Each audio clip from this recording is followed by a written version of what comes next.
Eres un teólogo que estuvo aquí hace unos cuantos meses y le damos la bienvenida nuevamente.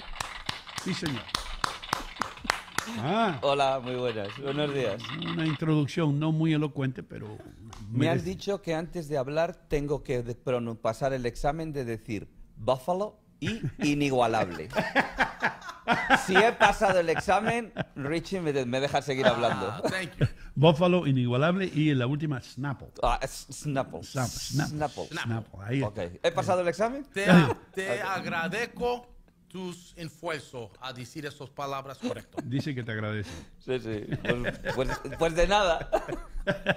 De nada. Encantado. ¿Y qué tal, Juan? ¿Cómo te va? Pues muy bien, gracias a Dios. Dando muchas vueltas por la vida y muy contento. Mencionaste a Dios.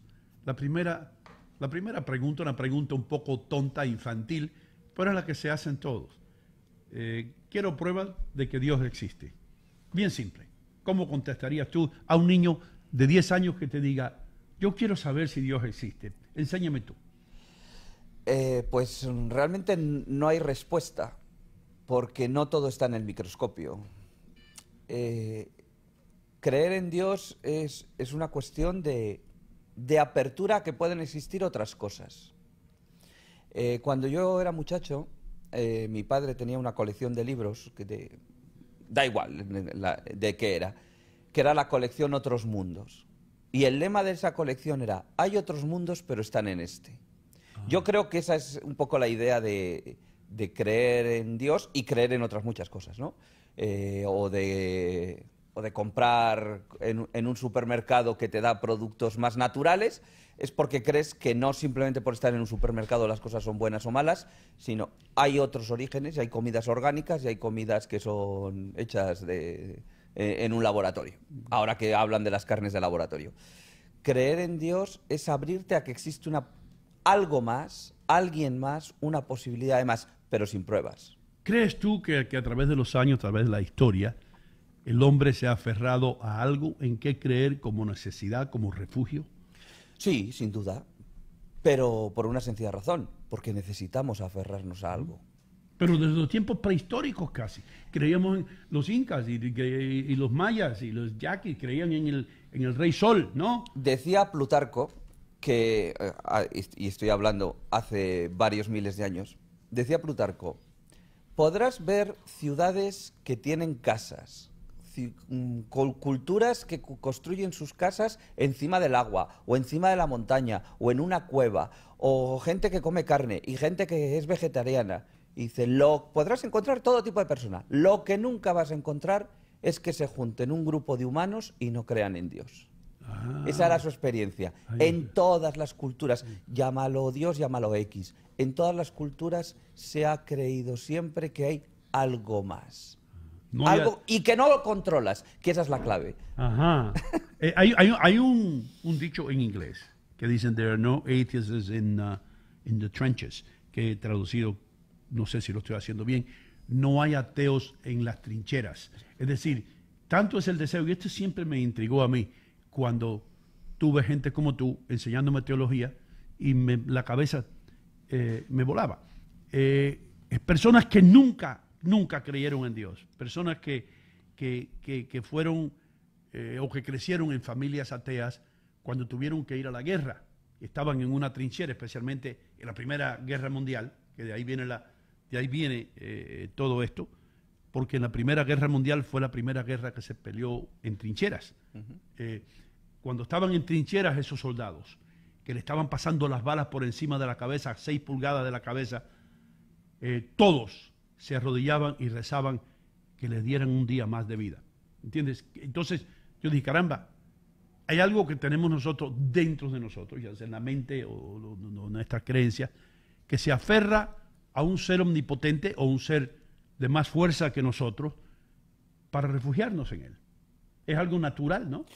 Bueno, en algunas culturas o en algunas religiones se habla más del miedo a Dios, ¿no? Por ejemplo, los galos, lo que hoy sería Francia, la cultura primitiva de Francia, ellos tenían... el único miedo que tenían, ellos eran muy valientes, ¿no? Cuentan los historiadores romanos, pero solo tenían un miedo, que se les cayera el cielo encima. ¿Por qué?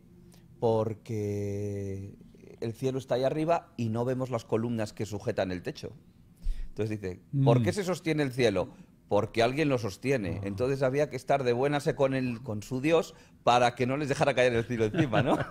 Desde aquellos tiempos. Es decir, hay veces que es por miedo, hay veces que es por desconocido o porque no entiendes, ¿no? Damos culto al sol o damos culto porque sabemos que sin sol no hay vida, o damos culto al rayo precisamente porque nos asusta.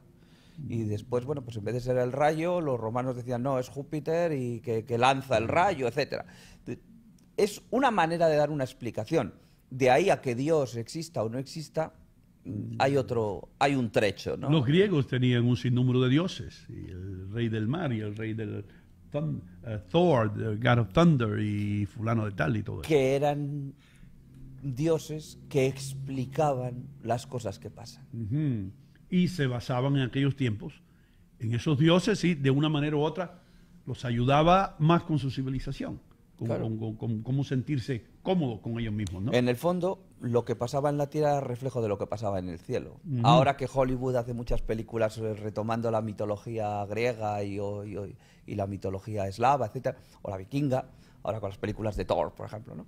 Entonces, ves que los mismos vicios y virtudes que tenemos en la tierra los tenían ellos los representaban en su cielo y en sus dioses, ¿no? George Carlin, uno de mis comediantes favoritos, que también era ateo, él se burlaba de cierta manera de los que creemos en Dios, y él lo hacía de esta manera. Él decía, por años cuando yo era un niño me estaban diciendo que había un hombre invisible ahí arriba, en el cielo, que lo veía todo, todo, todo, todo. Ahí está George Carlin, un hippie, medio loco, marihuanero, pero cómico el tipo, porque usaba la inteligencia como comedia. Entonces, lo que dice George Carlin, lo que decía, que en paz descanse, ojalá que esté con Dios, decía que yo voy a creer en un hombre invisible que está allá arriba, que lo ve todo, todo, todo, y me ha dado 10 leyes las cuales seguir.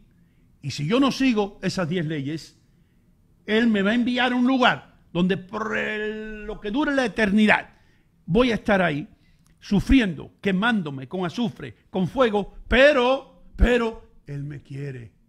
Él me quiere. ¿Entiendes? Y a veces se contradicen las dos ideas, ¿no? Claro. El mismo Dios que nos ama tanto, que nos perdona todo, también nos puede enviar a un lugar donde lo vamos a quemar por eternidad. You know? Es una manera de strike fear into the hearts of men, como dicen, ¿no? De poner el sentido del temor en el corazón de los hombres. Vamos a ver, ¿y por qué tenemos que creer en Dios solo por miedo? Es decir, ¿por qué el mensaje que nos han dado? Bueno, pues hay factores culturales, de épocas, de cada quien cómo ve las cosas, ¿no? En medio de la pandemia, ahora con el COVID-19, no, esto es un castigo de Dios. A lo mejor, ¿y Dios qué hizo? ¿Inspirar al tipo en China que se comió la sopa de murciélago? Es decir, a lo mejor es que la maldición no es que Dios nos castigue, sino que nosotros solos no pensamos en con qué estamos haciendo la sopa. Es decir, vivir en el infierno, pues si el infierno lo hacemos entre nosotros. Hay cosas que me confunden y hay cosas que teólogos como tú tienen una respuesta para ella. Yo no la tengo. Por ejemplo, yo siempre me he preguntado desde que empecé a aprender acerca de África y los países africanos y las zonas desérticas y Bangladesh y India, donde mueren niños todos los días. La pregunta típica que se hace cualquier persona que quiera combatir tu creencia en Dios es la siguiente: ¿y por qué Dios, si lo puede todo, no para esa hambre con esos niños? ¿Por qué Dios, que todo lo puede, no hace que ahí crezcan cultivos para alimentar a esos niños? ¿Entiendes? Entonces, a veces los ateos te vienen con cosas que de cierta manera tienen sentido.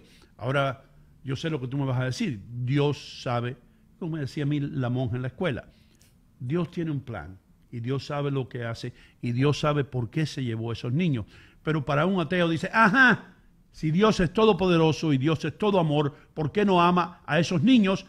Y al niño que creció en París lo ama diferentemente. ¿Por qué uno es pobre, desnutrido, muriéndose, deshidratándose porque no tiene ni agua que beber, y otros niños crecen con quesos y cuando crecen un poco vinos importados y todo eso, ¿no? Ok, y no, Dios no existe. Ya, solución. Lo de los niños en los países del tercer mundo y los niños en París no es culpa de Dios. Ahora, ¿qué hacemos tú y yo? Es decir, yo no tengo la respuesta de por qué existe la injusticia, por qué existe el mal, si Dios esto es plan de Dios o Dios no lo permite. Mi fe lo que me hace es reaccionar y decir, si yo tengo y el otro no tiene, ¿qué puedo hacer yo para remediar? Y lo hago porque, pues porque creo que somos todos hijos de Dios, somos todos hermanos, y lo que sucede con esa persona en un país subdesarrollado me preocupa. ¿Por qué? Porque estamos todos debajo del mismo techo, porque somos todos miembros de la misma familia.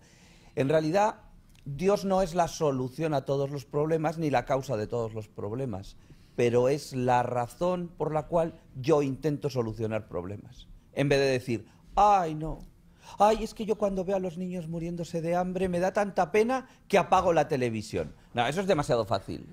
Y esa es mucha la actitud egoísta. Ah, no, que venga Dios y lo solucione. ¿Y yo qué puedo hacer? A mí me encanta el anuncio de St. Jude Hospital. Por $20 al mes, ¿qué son $20 al mes para ti? A lo mejor es mucho, no colabores, pero a lo mejor puedes colaborar. Por $20 al mes puedes hacer que el hospital para niños con cáncer más importante del mundo funcione. ¿Es mucho para ti soltar $20? Es decir, yo creo que esa es la reacción ante la idea de Dios. ¿Qué puedo hacer yo?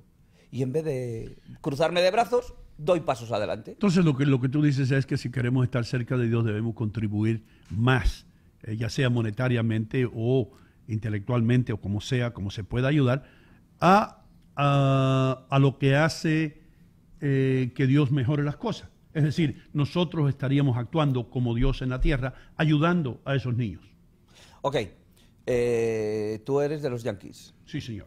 ¿Y eso qué significa? Sí. ¿Que tienes una gorrita de los Yankees? ¿O que miras el juego? ¿O que te preocupas por el juego? ¿O que te interesa saber qué está pasando? ¿O que compartes con otras personas? Es decir, no todo es teoría. Ser de los Yankees no es una teoría. Es mucho más que un sentimiento. Y tú dices, ¿y por qué de los Yankees? Ah, porque gana muchos títulos. No, hay gente que es de equipos pequeños que no ganan nada. Sí. Y sin embargo les ves ahí todas las temporadas luchando con toda la devoción, diciendo, pero si son gente que ¿me entiendes? Es decir, no es solo que creer en Dios sea una teoría. Esa teoría tiene que vivirse de alguna manera. Y para mí es más interesante la parte que vivimos que la parte de la teoría. Te quiero decir algo, hermano. Estaba esperando a que tú vinieras porque durante mis 4 años en la universidad yo tuve un conflicto. Y un conflicto grande.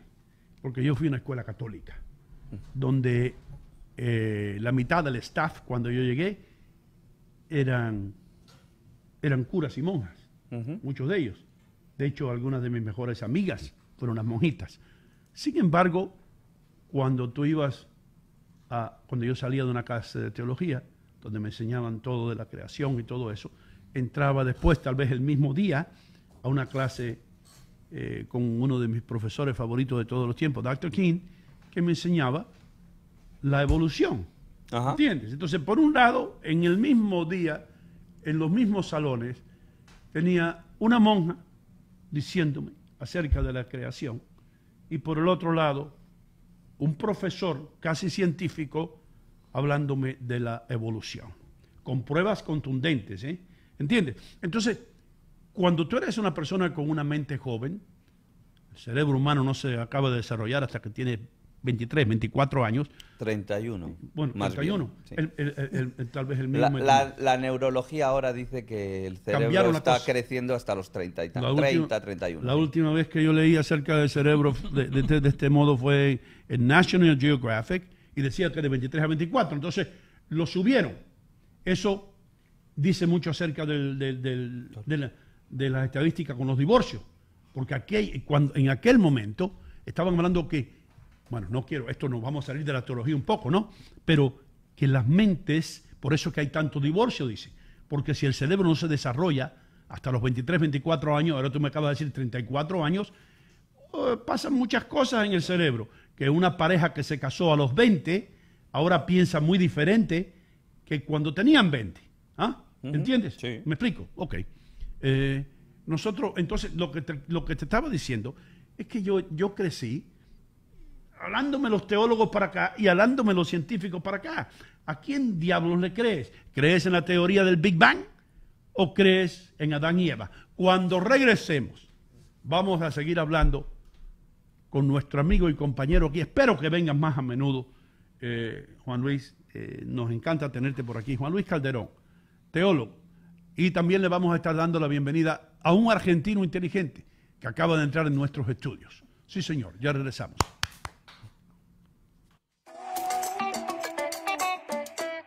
Señoras y señores, estoy en City Supermarket, enfrente de la carnicería. Como ustedes ven, los cortes de carne más frescos ustedes los pueden encontrar aquí. Y todos los especiales o las ofertas que aparecen en el flyer o en el circular, aquí están. Estoy aquí con Mimo, el rey de la mozzarella, el hombre que hace la mozzarella aquí en City Supermarket. Y debo decir algo, es la mejor mozzarella, el mejor queso italiano que yo he probado en mi vida. Dino, io te ringrazio di tutto, ma io chiedo che la comunità che venga qua nel sito supermarket è la che va a giudicare se la mozzarella è buona e Ellos van fatta a per juzgar, bene. que la Sì. comunidad venga para que juzguen ellos. Sì, ven acá in Fairview, 289 Berg Boulevard in Fairview. City Supermarket sta qui per voi. Per voi, per me, per voi, tutta la comunità, Tutti mondi, ven acá. venga qua. City Supermarket, la ciudad del ahorro. Estoy realmente ocupada y mi tiempo es limitado. Pude volver a la universidad gracias a la beca de la Universidad Comunitaria, una beca gratuita. Hudson County Community College cambió mi vida. La comunidad universitaria me hizo sentir como una persona, no solo un número. La beca de oportunidad para la universidad comunitaria cubre costos adicionales, manteniéndome libre de deudas. Estoy construyendo un nuevo futuro en Hudson County Community College. Tener tus medicinas gratis en la puerta de tu casa nunca fue tan fácil con Paquetec. Paquetec es una compañía de delivery que nos especializamos en delivery de farmacia. Entonces hacemos las contratas, tenemos un network de farmacia que pagan por los delivery de sus clientes. Para tener Paquetec, solo debes llamar al 718-663-2000 y en un 2x3 tendrás tu medicina y hasta tu receta sin moverte de tu hogar. Y si quieres ganarte un buen dinero adicional con tu vehículo, puedes ser repartidor de Paquetec.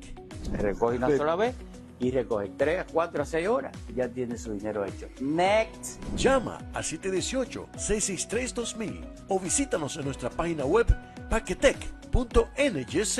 Esto es ganar, ganar por todos lados. Paquetec.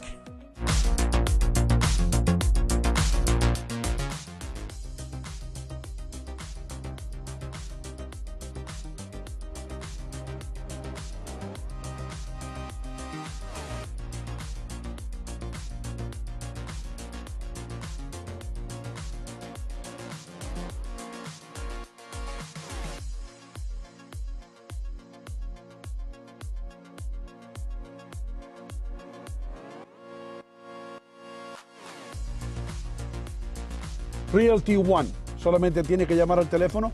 646-469-7874. Dilo otra vez. 646-469-7874. Soy madre de 4 hijos, estoy realmente ocupada y mi tiempo es limitado. Pude volver a la universidad gracias a la beca de la Universidad Comunitaria, una beca gratuita. Hudson County Community College cambió mi vida. La comunidad universitaria me hizo sentir como una persona, no solo un número. La beca de oportunidad para la universidad comunitaria cubre costos adicionales, manteniéndome libre de deudas. Estoy construyendo un nuevo futuro en Hudson County Community College.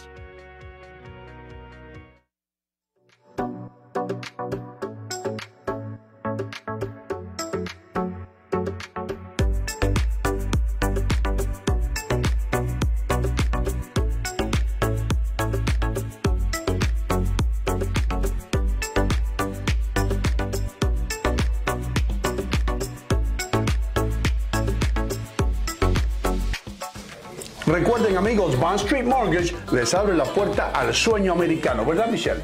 Así es, Sino, brindándole servicio a la mayoría de los estados donde residen los latinos. Llámenos al 201-416-6999.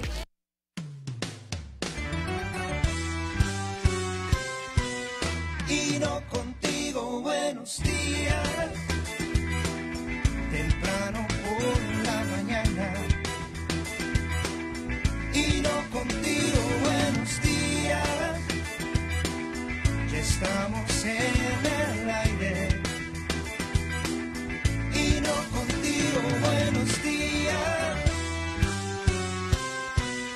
y no contigo, buenos días. Hey, estamos de vuelta, mi gente. ¿Cómo están ustedes? Estamos aprendiendo algo. Hoy, aquí, Juan Luis Calderón, se llama el teólogo a quien tenemos aquí. Una persona con una personalidad espectacular y un dominio del idioma como tienen la mayor parte de los españoles. Así que, joder, vamos a aprender algo. ¿Cómo me quedó ese acento? Bien, Bueno, un poco andaluz, pero un está poco bien. andaluz, pero Lo cual no es malo. así mismo, de los barrios malos. Joder, que te pico, ¿no? Leo Vilches, ¿cómo tú estás, hermano? Bienvenido. Señor, ¿cómo le va? Buenos días. Gracias. Ponte en pantalla si puedes o no puedes, no sé. Sí, ahí, porque la gente quiere verte. Estaba comparando yo con Rasputín esta mañana. Espero no te hayas puesto bravo. No, para nada. Fue de una manera jocosa. Para nada. This is a show. Hay que reírse. You got it. El Pachá me enseñó eso a mí. Esto es un show, y no di lo que tú quieras. Esto es un show. Lo mejor que dijo la última vez que estaba Juan Luis con nosotros fue que la paella que hacen de este lado es buen arroz. Bueno, al menos aprendiste algo. Los argentinos siempre poniendo la comida primero. Amén, amén. La pregunta que dejé en el tablero antes de que nos fuéramos a la pausa es la siguiente. Muchos teólogos y muchos religiosos, líderes de iglesias, dicen que, y no quiero entrar en un conflicto aquí con Adler Muñoz, que el beber alcohol significa que no puedes ir al cielo. Y siempre aquellos que son creyentes en esta teoría, yo les digo simplemente esto: 90% de los españoles no van a ir al cielo, el 100% de los franceses no van a ir al cielo, muchos de los caribeños, con los rones que tenemos, no vamos a ir al cielo. El cielo va a estar vacío, va a estar como un edificio con apartamentos vacíos, porque simplemente todo el mundo, o la mayor parte del mundo, les encanta un buen vino. Sin embargo, hay muchos que dicen que no, que lo que dice la Biblia, las Sagradas Escrituras, de que Dios creó o convirtió el agua en vino, era un vino sin alcohol. Sin alcohol. Ahora, tú eres español. ¿A qué rayos sabe un vino sin alcohol? Explícame. Si no tiene alcohol no es vino, simplemente. Así de sencillo. Es decir, ¿por qué tenemos que redefinir las palabras? El vino tiene que tener alcohol, entonces llámalo de otra manera, ¿no? El vino es vino, y lo que Dios convirtió en vino fue el agua. Y entonces ese vino que Dios convirtió tenía alcohol. Sí, claro. Ok, entonces... San Pablo en una de sus cartas a Timoteo le dice: y bebe un poquito de vino que es bueno para la digestión, porque Timoteo tenía... Y eso es palabra de Dios, ¿eh? Alabado, Señor. Eso, ¿ves? Ya hemos convertido a uno. Ahora, ni los argentinos tampoco van. Tampoco. Los uruguayos tampoco van. No va nadie. No va nadie. Van a estar los musulmanes allá solo. You know? Y a propósito de los musulmanes, Dios también dijo, no, solo se llega a mí a través de Cristo, ¿correcto? A ver, cuando tú me dices, es que no se puede beber alcohol porque lo dice la Biblia, y todos los millones, los miles de millones que no creen en la Biblia, o los millones que creen en el Corán como su escritura sagrada que enseña otra cosa. Es decir, a ver, yo tengo mi fe, y yo creo que mi fe es verdadera. Conozco otras religiones y me he quedado en la mía. Pero el punto es, yo creo que la Biblia es palabra de Dios porque esa es mi fe.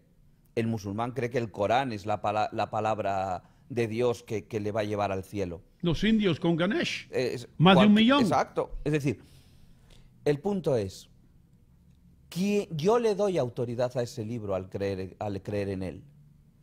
Pero ese libro fue escrito en un contexto concreto.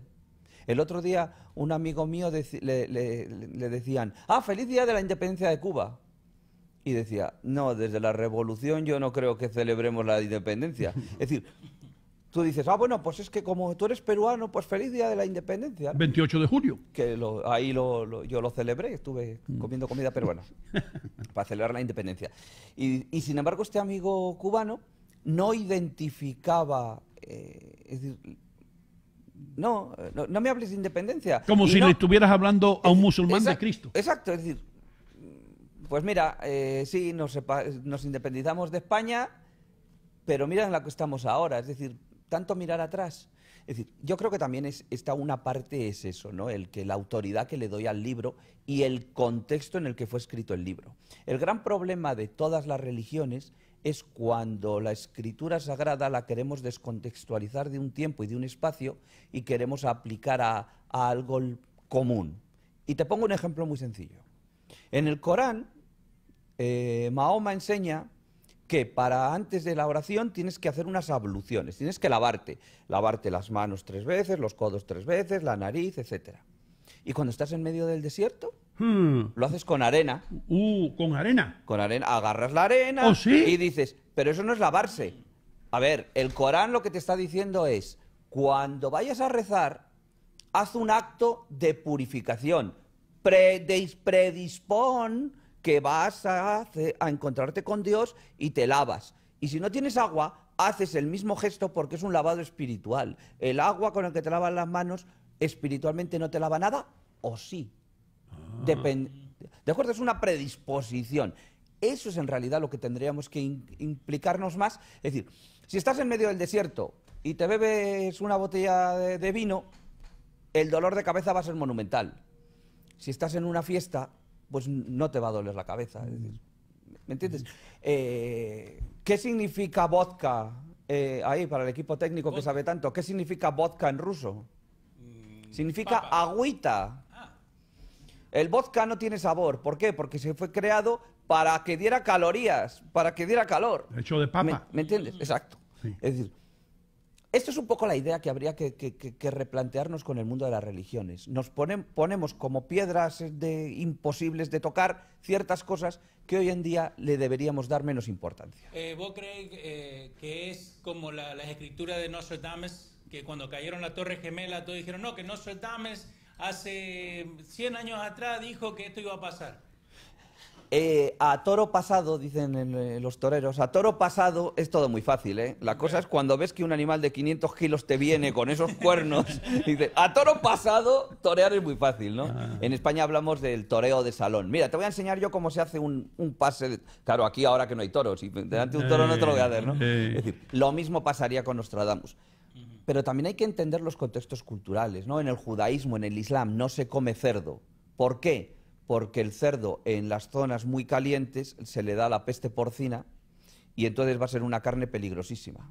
Y la religión judía no come bottom feeders, es decir, la langosta, no la tocan porque es un animal que se alimenta de los desperdicios de otros. Es decir, pero eso tiene su contexto cultural. Pero tú vas a encontrar a gente de la India aquí visitándonos en New Jersey comiendo carne de vaca. Y dices, pero aquí tú sí que comes carne de vaca, como le escuché a un señor en cierta ocasión. Y decía, nosotros los hindúes no comemos vaca porque nuestros antepasados se pueden reencarnar en una vaca. Yo no creo que mi abuelo se vaya a reencarnar en Estados Unidos. Eligen lo que les conviene. I got lost and I'm reincarnated here in New Jersey, out of a cow. ¿Qué dice el chat? Bueno, acá toda la gente está como loca mandando preguntas, pero te voy a tirar la primera, que viene de Ramona Alcántara, la tenía acá, espera. Dice, pregunta para el teólogo. Cuando la Biblia habla de lo que los hijos de los hombres se mezclaron con los hijos de Dios, ¿están hablando de los ángeles caídos o de los hombres nacidos en pecado? No lo sé. La cuestión es cómo lo interpretamos. Okay.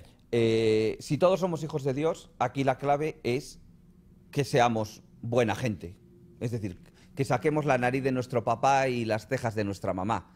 Bueno, en el caso de hijos de Dios, ¿en qué nos vamos a parecer? No en las cejas y la nariz. nos pareceremos en una actitud ante la vida, en un comportamiento. Y no es simplemente reducir la religión o la fe a moral, ¿eh? Es mucho más que eso. Es una manera de ver la vida. Esos serían los hijos de Dios. Y los hijos de los hombres son los que siguen otra ley, otra normativa. Y ese es el problema, cuando al final, ¿qué es más tentador? ¿La esclavitud de Egipto o la libertad de la tierra prometida, ¿no? Por poner un ejemplo del libro del Génesis, ¿no? Oye, mira que viene que te tengo aquí hablando de eso, hermano. ¿Por qué a Moisés le tomó 40 años cruzar un desierto, hermano? Casi 2 generaciones. Why? Pues si ya se había inventado la rueda. de Ramsés a Jericó, es decir, los israelitas estaban esclavos en Egipto. Después, la tierra prometida es lo que hoy sería Israel. En caravana de camellos en aquella época, eso se hacía en 3 semanas. Ahí. ¿Bien? Porque Entonces, ¿por qué tardaron 40 años? 40 años. 40 años es un número simbólico para hablar de una vida. Oh. Ino, ¿tú de dónde eres? Yo soy de Cuba. ¿Todavía? Sí. Por eso, precisamente, los esclavos de hebreos en Egipto no les dejaron caer en un avión o en un camello 3 semanas después. Si eran esclavos, hijos de esclavos, nietos de esclavos, abuelos de esclavos, ¿cómo preparas tú? ¿Qué comes tú habitualmente? Lechón. Comida cubana. Y el lechón y la receta que utilizas es la misma de tu madre, de tu abuela y de tu bisabuela. Y sigues siendo cubano y llevas más de media vida fuera de Cuba. Sí. Si a un esclavo le sueltas a la libertad, ¿qué va a pasar? Nada. Sí. Y te pongo un ejemplo, ojalá que muchos de los que nos están oyendo conozcan la película Lo que el viento se llevó, Gone with the Wind. Sí. Cuando Scarlett O'Hara libera a sus esclavos, porque ya no puede tener en la plantación, cuando de repente escucha un ruido y se asoma a la puerta y ahí están Mami y el otro que no me acuerdo cómo se llamaba. Clark Gable. Los 2 esclavos, Okay. ¿no? Okay. De Scarlett O'Hara, y les dice, ¿qué hacéis aquí? Si ya os he liberado. Y dice, ¿y dónde vamos a ir? Si todo lo que hemos hecho en esta vida es servirte. Wow. Esta plantación es nuestra casa. Wow. Es que la libertad no es tan fácil, ¿eh? Es cierto, fue lo que sucedió cuando la Unión Soviética se liberó o se rompió. Y por eso tuvieron tantos problemas adaptándose a una vida normal, porque estaban acostumbrados al régimen totalitario. Llega la democracia a Cuba mañana. ¿Cuánto va a tardar en la gente en volver a ser libre? Eso es que un no conflicto es tan grande. fácil. No es Eso tan sí, fa- ¿Me te das cuenta? Es fácil. decir, cambiar no es tan fácil. No. Seguimos sacando heridas de nuestro pasado. Sí. Sí, otro ejemplo que yo veo que es muy interesante lo que tú estás diciendo sobre libertad es un tipo que pasó 30 años en una prisión y ahora él sale y he's happy to be free, pero he doesn't know what's technology. Está como las cosas perdido. son diferentes, está perdido. Lo entrevistamos aquí una vez. Exacto. El puertorriqueño que estuvo 26 años injustamente encarcelado, que salió y no sabía ni lo que era un celular. Fue una transición. So, tú estás diciendo la libertad es una transición. Claro. Richie, vamos a darle un aplauso a Canal América, hermano. Sí, señor. Hasta México. Muchísimas gracias. Y recuerden que el programa nuestro en la República Dominicana, ¿qué pasa a la 1 de la tarde, Richie? Lo repitan. De nuevo. Repita de nuevo. Todo. Para la gente que lo espierda. Dale, lee. Mira, un comentario rápido de Pedro Francisco. Él dice, eran libres físicamente, pero esclavos mental y espiritualmente. Wow, hermano. Eso es para ponerlo en una placa allá en el desierto por donde pasó Moisés. ¿Verdad que sí? O a todos los que se han hecho la foto de Barbie en este último mes. Es decir, las esclavitudes que nos creamos nosotros solos, ¿no? Que puede ser al tabaco o puede ser a la moda o a lo que sea, ¿no? Yo escuché una vez una historia que no es una historia muy lejana, es una historia que tiene que ver con la guerra en Vietnam, que terminó en 1973, si no me equivoco, con Richard Nixon para la guerra. Y hubo todas esas conversaciones, 53,000 soldados norteamericanos murieron en esa guerra. Y hicieron una reunión. Había una cárcel en Vietnam que se llamaba el Hanoi Hilton. El Hanoi Hilton era una cárcel muy especial y particularmente cruel, donde los pilotos norteamericanos, ahí estuvo John McCain preso, iban a parar con un tratamiento sumamente cruel. Hubo una reunión de esos pilotos 30, 40 años después. Hubo como una fiesta, un cóctel. Ya muchos de ellos trajeron sus esposas, sus hijos, esto y lo otro. Y hay la historia de un piloto que vino al otro. Y todo lo que hacía era hablarle. ¿Y te acuerdas del guardia fulano de tal que siempre venía y nos daba con la culata? ¿Y te acuerdas que a fulano le dispararon porque habló? El hombre trató de esquivarlo, se fue para el otro lado del salón. Al poco tiempo. Y recuerda a John Smith, que estaba en la cárcel 485 con detalles. Y ya este hombre no pudo más y le dijo, tú sabes qué, hermano, yo estoy aquí con mi mujer y mis hijos y quiero verlos a ustedes y pasar un rato bueno. Yo lo que me he dado cuenta al encontrarme aquí contigo, después de tantos años, es que yo me liberé, vine, rehice mi vida, pero tú sigues prisionero en el Hanoi Hilton. Oh, wow. Le digo así, you're still a prisoner. Todavía sigues prisionero simplemente por la manera en que rehusaba de salir de aquella tortura. Todavía estaba torturado. ¿Sí, no? Es que la libertad no es tan fácil. Por cierto, en la guerra de Vietnam murieron 7 soldados de apellido Calderón. Sí, wow. Lo he buscado. Es que la liberación no es tan fácil. La liberación interior y la liberación física, es decir, todos los procesos de libertad o de liberación no son sencillos porque implican esfuerzo y sobre todo porque implican proceso. ¿Crees tú, y alejándonos un poco de la teología y entrando más en la psicología, crees tú entonces que muchos presos, y Richie y yo hemos estado envueltos con presidiarios, muchos presos salen de la cárcel después de 5, 10, 15, 20 años y cometen otro crimen porque quieren regresar, porque saben que ahí van a tener dentista, comida, Sí. Libros, y van a tener un techo sobre sus cabezas? No sé yo si la cosa es tan fácil, que simplemente es porque quieren tener una vida cómoda o acomodada. Es que cuando tú sales de la cárcel, ¿quién no te recuerda que has estado en la cárcel? Es decir, también habría que replantearse cómo es nuestro sistema penitenciario, si realmente la cárcel sirve para rehabilitar a las personas, si es un castigo o simplemente es un castigo permanente, es decir, cometes un delito y después todo el mundo te va a recordar y tienes que buscar trabajo presentando tu certificado de penales, ¿no? Adri Muñoz, ¿tienes tú alguna pregunta, hermano? Tú, de todos los que estamos aquí, debes tener un sinnúmero de preguntas. Sí, no, solamente quería aclarar algo que en ningún momento yo he dicho que el que bebe no va al cielo. Hermano, pero yo no dije que eras tú el que lo estaba diciendo. Vamos a aclarar algo, espérate, porque me gusta hacerlo en el aire.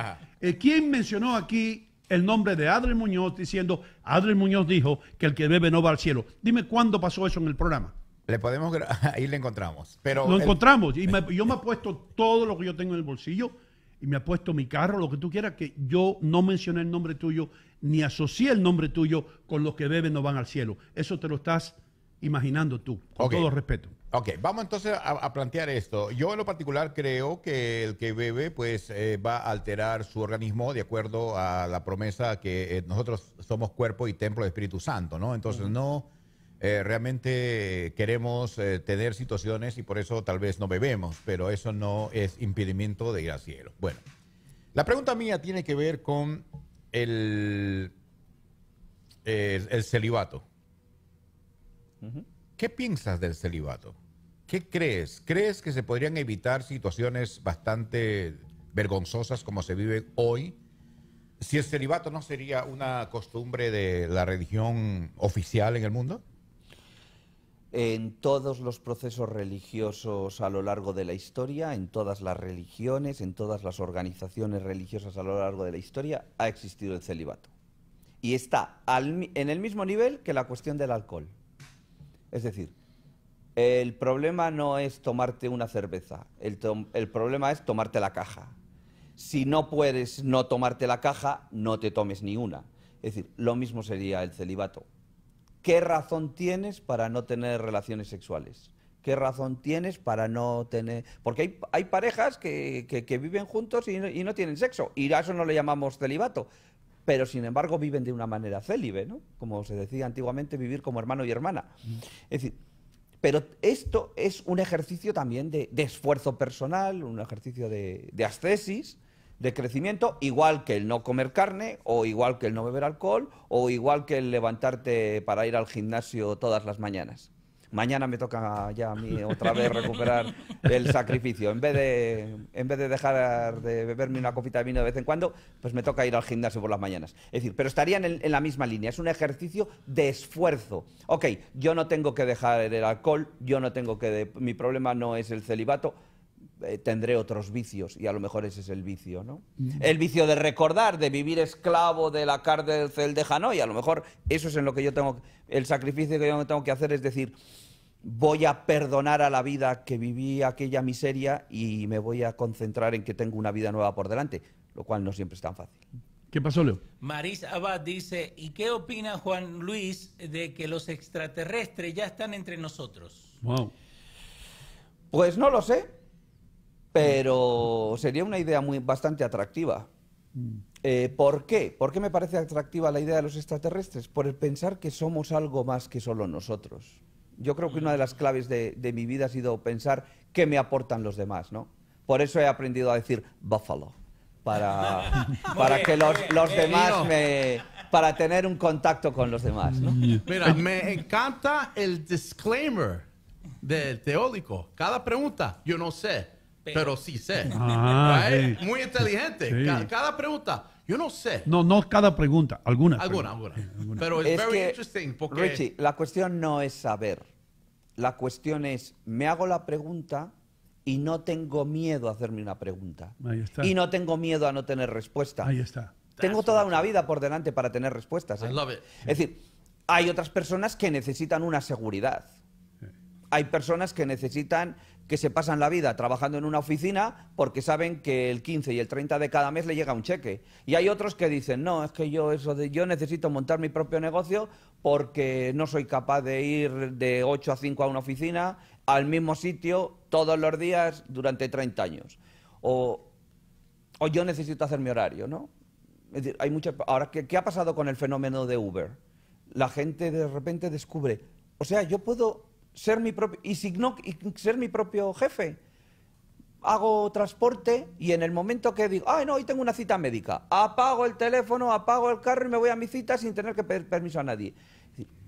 No todo el mundo sirve para no tener un salario fijo, no todo el mundo sirve para estar metido en una oficina. Y es no tener miedo, también evolucionamos, ¿eh? Hermano mío, yo me estoy dando cuenta, escuchándote a ti, que yo fui esclavo por más de 30 años.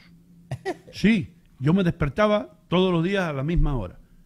Me bañaba todos los días a la misma hora. Salía caminando a Boulevard East. Me montaba en un autobús que ya venía repleto, agarraba el tubo que me quedaba cerca de la cabeza y ahí guindando, ahí como sardinas, todos los santos días, cruzando el Lincoln Tunnel, bajándome en el Port Authority, subiendo, caminando desde la 8ª avenida hasta la 5ª, en el 501 de la 5ª avenida, en el piso 14, apretaba el botón, ahí se abrían las puertas, yo tenía 5 minutos para llegar a mi oficina a las 9 de la mañana.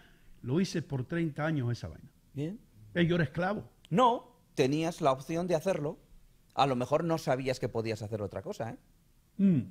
Es decir, también es eso, la parte del descubrimiento. A ver, ¿tú por qué no llevas corbata y otros sí? No hay uniforme en este programa. No hay uniforme. No es obligatorio tener un uniforme. No. Hay en otros trabajos que te dicen, no, aquí todo el mundo de uniforme. Sí. Bien. ¿Qué me aporta el tener un uniforme? Y puedes llegar y decir, pues ¿sabes lo que te digo?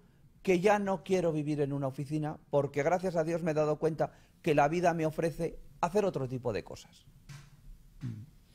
Y es lo mismo con la religión. O me siento atado al miedo, a la desgracia, a la bendición, o la religión, la fe me dice, pues yo creo que habrá un futuro mejor para mí, aunque en este momento no lo vea. Es una actitud ante la vida, ¿eh? ¿Qué pasó? Franklin Rodríguez tiene otra pregunta. Dice, ¿Jesucristo tuvo familia en la tierra y procreó con una mujer o no? No lo sabemos. Es decir, según los evangelios, no. Okay. Hay otros libros posteriores a lo largo de la historia, del siglo III o IV, lo que llaman los evangelios apócrifos, que dicen que sí. No sabemos. Una línea como tal de descendencia no sabemos que la haya, no tenemos seguro que lo haya. Después, bueno, pues ahí está el Código da Vinci y toda la idea de los merovingios del siglo VIII en Francia, que es otra de por qué a alguien le interesaba que Jesucristo hubiera tenido descendencia, pero en realidad no lo sabemos. Porque tampoco los evangelios son una biografía al estilo, por ejemplo, ahora que salga en todas las librerías la autobiografía de Hino Gómez, pues ahí estará la vida de verdad de Hino o su propia versión de su vida.